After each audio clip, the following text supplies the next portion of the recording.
Lukas 15 ayat yang ke-20 dan 21. Maka bangkitlah ia dan pergi kepada bapaknya. Ketika ia masih jauh, ayahnya telah melihatnya. Lalu tergeraklah hatinya oleh belas kasihan. Ayahnya itu berlari mendapatkan dia, lalu merangkul dan mencium dia. Kata anak itu kepadanya, "Bapa, aku telah berdosa terhadap sorga dan terhadap Bapa. Aku tidak layak lagi disebutkan anak Bapa." Sebuah ungkapan pertobatan yang sangat berbeda. Kalau saudara memperhatikan di ayat yang ke-21, Alkitab berkata anak itu merasa berdosa kepada dua perkara.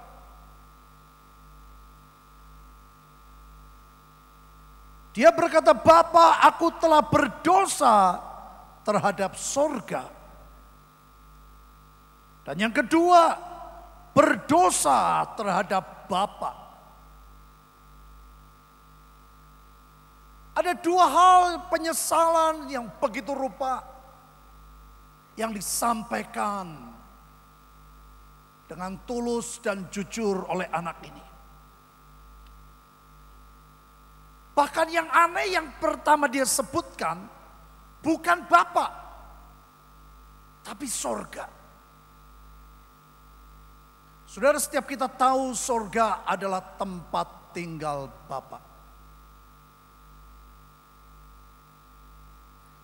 Anak ini merasa kesalahan, perbuatan, kekeliruan yang dia lakukan, yang pertama kali kena adalah tempat tinggal Bapa. Itu sebabnya dia menyebutkan, "Aku berdosa." Nomor satu adalah kepada sorga. Alkitab berkata kerajaan Allah ada di antara kita.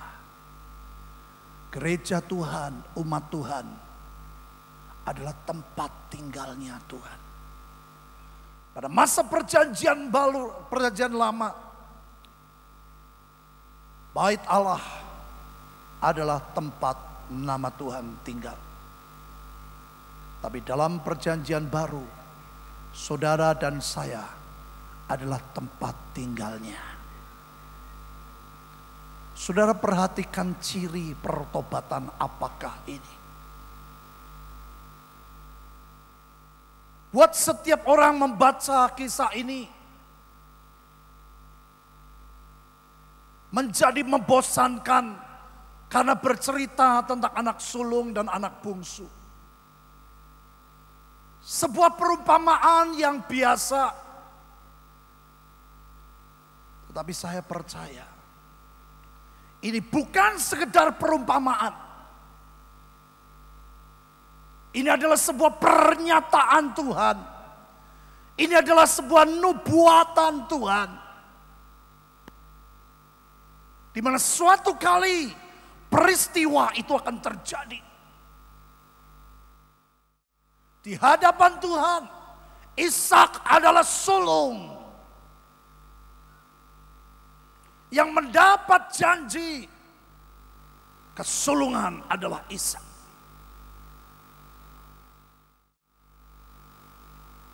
Saudara, ada masa yang ajaib. Ada masa yang akan terjadi dan sedang terjadi sekarang.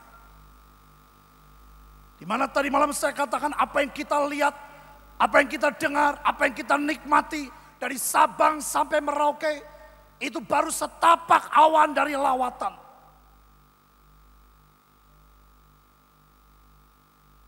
Tapi kan ada teriakan begitu rupa. Akan ada pertobatan yang begitu rupa. Mereka akan menyesali, menghalangi kegerakan Tuhan. Satu kali itu akan merata. Mereka akan berkata, kami berdosa kepada surga dan kami berdosa kepada Bapa. Itu adalah awal pesta raja-raja. Alkitab berkata dari jauh bapaknya sudah tahu. Karena sudah sekian lama, ribuan tahun yang lalu, betul. Bapaknya menantikan. Karena bagaimanapun juga keturunan Abraham, bapaknya cinta.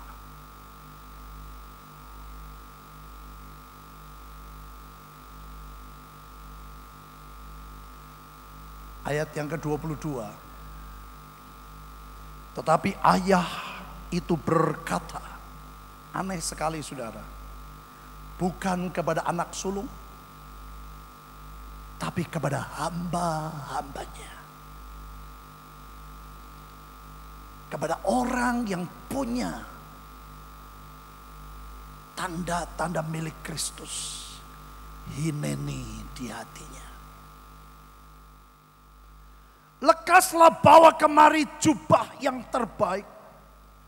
Pakaikanlah itu kepadanya. Dan kenakanlah cincin pada jarinya. Dan sepatu pada kakinya. Dan ambillah anak lembu tambun itu.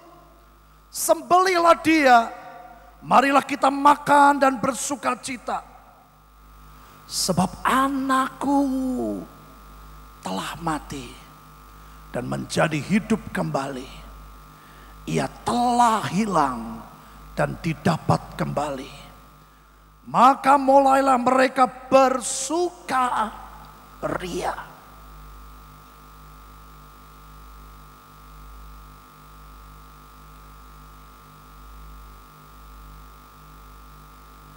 Ada pesta yang luar biasa megahnya, saudara. Ada pesta yang sangat merepotkan. Ada pesta yang harus mengeluarkan dana begitu rupa besarnya.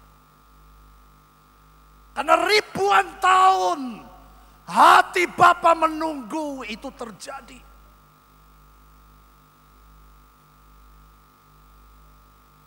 Semua yang terbaik disediakan. Alkitab berkata bapaknya menjemput.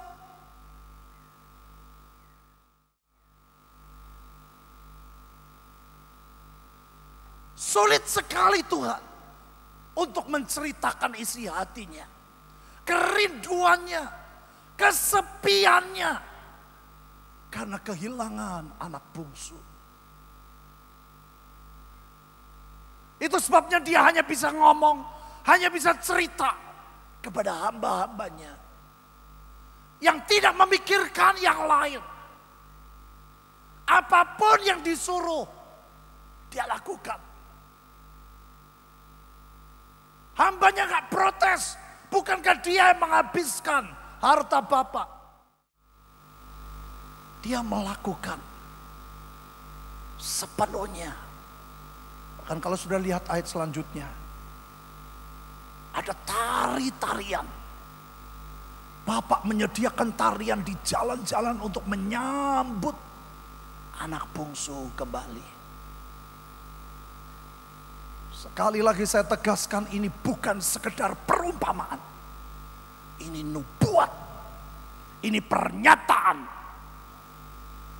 yang tidak bisa tidak sedang terjadi hari-hari ini.